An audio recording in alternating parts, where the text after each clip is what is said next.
नमस्कार दोस्तों, altruistic news में आप सभी का स्वागत है। हमारी कोशिश रहती है हम यहाँ पर आपको बिना किसी पक्ष को लिए एकदम सच्ची न्यूज प्रदान करें। आज हम बात करने वाले हैं किसानों के कानूनों पर, या फिर फार्मर्स लॉ बोलते हैं जिसे इंग्लिश में। उस पर काफी बड़ी संख्या में आंदोलन हो रहे हैं हमारे देश में। दिल्ली के आसपास आपको हर जगह मिल जाएंगे, चाहे वो पश्चिम उत्तर प्रदेश हो, चाहे हरियाणा हो या फिर पंजाब हो। 26 जनवरी को जो हिंसा हुई थी उसको सभी ने कंडेम किया, सभी ने उसकी आलोचना की, किसी ने भी उसका समर्थन नहीं किया। वो तो एक तरफ की बात हो गई। दूसरी तरफ की किसान अभी भी आंदोलन पर अड़े हुए हैं, वो आंदोलन कर रहे हैं, जो कि उनका अधिकार है। वो आंदोलन कर सकते हैं किसी भी जगह पर जहां मन हो, बस पब्लिक को इनकन्वीनियंस ना हो, ऐसी जगह पर वो आंदोलन कर सकते हैं। ये उनको हक प्रदान किया गया है हमारे संविधान द्वारा, ये उनका अधिकार है।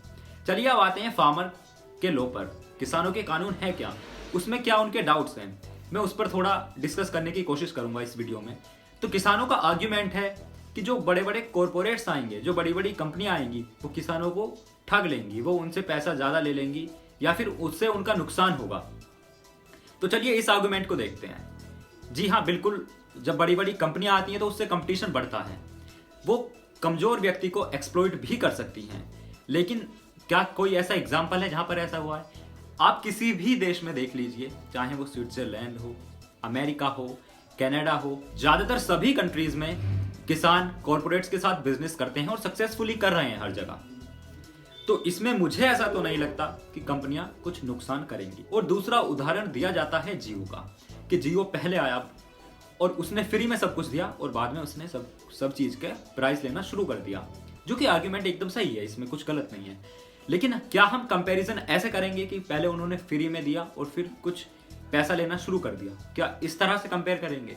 या फिर हम इस तरह से कंपेयर करेंगे कि पहले जो रिचार्ज 1 महीने का 500 रुपए में मिलता था, अब वो 200-250 तक सीमित रह गया है। तो इस तरह से देखें तो जियो से फायदा हुआ। और यहाँ पर जो किसान है, अगर वहां पर कॉर्पोरेट्स ज्यादा होंगे तो क्या किसान के पास ज्यादा चॉइस होगी कि नहीं होगी?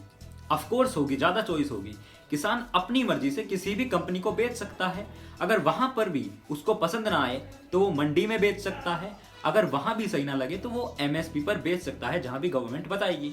और दूसरी बात है एमएसपी की। एमएसपी एक कानून होना चाहिए। और मेरा पर्सनली ऐसा मानना है, चाहे कोई भी सरकार हो पावर में, वो ऐसा कानून कभी नहीं ला सकती है। चाहे वो कुछ भी बोले अपने इलेक्शन में, लेकिन लाएगी नहीं। क्यों नहीं लाएगी, ये समझते हैं।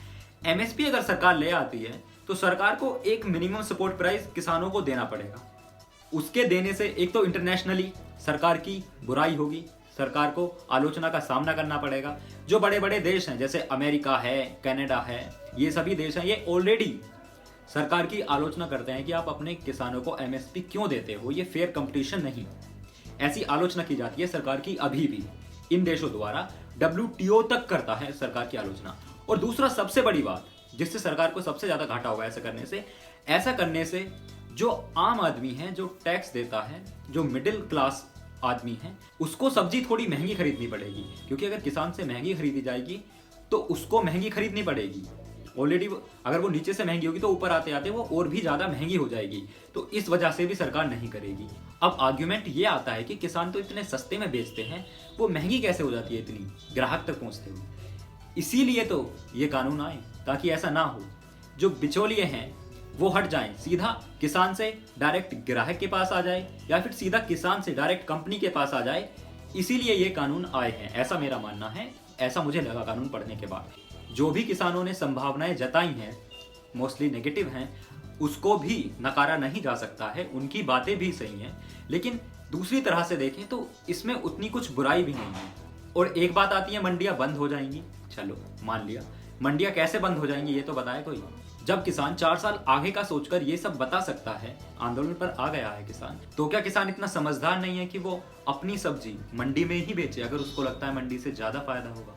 क्या किसान 2-4 रुपए के लालच में कंपनियों को बेचना पसंद करेगा वहां पर? मुझे ये समझ नहीं आता है। और ये भी मेरी समझ के एकदम बाहर है कि ऐसा क्या इस कानून में है जो आप रेगुलर वर्क करते हो, जिस तरह आप सब्जी बेचते हो मंडियों में, वो प्रभावित होगा।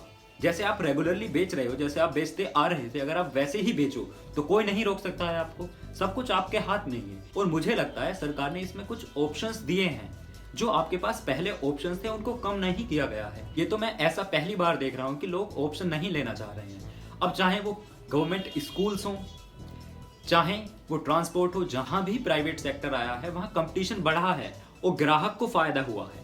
यहाँ पर बेचने वालों को फायदा होगा, यहाँ पर ग्राहक किसान हैं, तो कंपनीज के आने से कंपटीशन बढ़ता है और उनका फोकस होगा कि किसान को वो ज्यादा से ज्यादा फायदा पहुंचाए।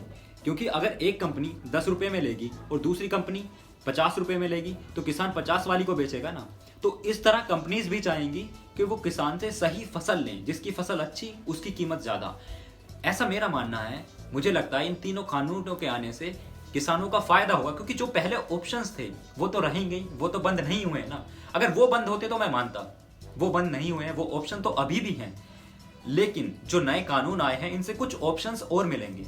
और आखिरी चीज तो किसानों के ऊपर ही निर्भर करती है, उन्हीं के लिए कानून है। अगर उनको नहीं पसंद है, जो भी उनकी समस्याएं हैं, सरकार को वो सुननी चाहिए ताकि कोई सोल्यूशन निकल सके। सरकार को अपनी बात समझानी चाहिए और किसानों की बात समझनी चाहिए ताकि कोई सोल्यूशन निकल सके और हमारे किसानों का विकास हो सके। हम सभी का मानना है कि किसानों का विकास हो, उनको अच्छी कीमतें मिलें और हमारा देश तरक्की करे। हम सभी यह चाहते हैं।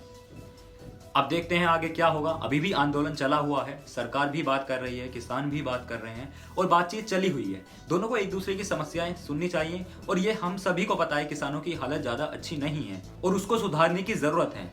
अब वो किस तरह सुधरेगी, इस बात को लेकर किसान और सरकार के बीच में डिस्कशन होना चाहिए और दोनों को मिलकर एक किसी सॉल्यूशन पर पहुंचना चाहिए। देखने के लिए धन्यवाद। जय हिंद दोस्तों, जय जवान, जय किसान, भारत माता की जय।